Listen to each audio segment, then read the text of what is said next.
Hello बेटा, sample paper basic का हम क्वेश्चन नंबर 37 करने जा रहे हैं। ये केस बेस होता है तो इसको आप थोड़ा नीट एंड क्लीन बहुत ध्यान से धीरे धीरे पढ़ा करो। एक वाटर स्प्रिंकल है। वाटर स्प्रिंकल क्या होता है? पानी का फव्वारा, जैसे हम जैसे पानी डालते हैं।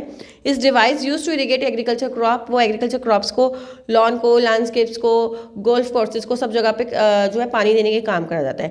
Water sprinkles can be use for residential industrial agriculture uses. इनके लिए यूज होता है। एक वाटर स्प्रिंकल जो है वो shoot a stream of water. ये वाटर स्प्रिंकल है, यहाँ पे ऐसे पानी की फव्वार आ रही है और ये 21 मीटर तक जाती है। और जब वो एक एंगल बनाती है which is equal to complementary angle of 10 का जो है वो कॉम्प्लीमेंट्री होता है।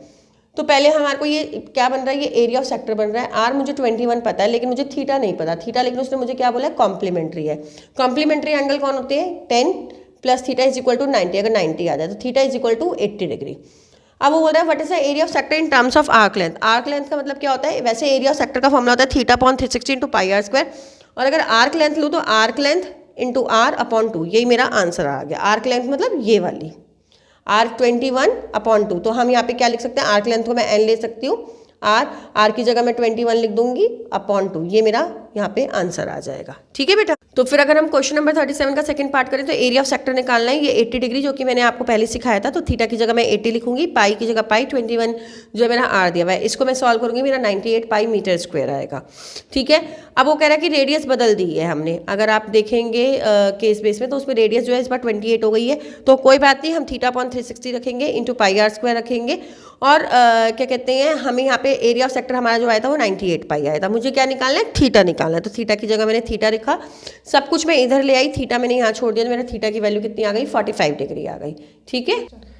तो अगर हम इसका बी पार्ट करते हैं तो बी पार्ट के अंदर उसने हमसे पूछा अगर रेडियस को मैं 21 से लेकर 28 तक पहुंचा दूं तो बताओ कि कितना एरिया में चेंज आएगा। तो मैं एरिया ऑफ सेक्टर निकालूंगी simply theta upon 360 into pi r square. R capital इसलिए लिया है, पहले मैंने बड़ी वाली ली है। फिर एरिया ऑफ सेक्टर निकालूंगी 21 से।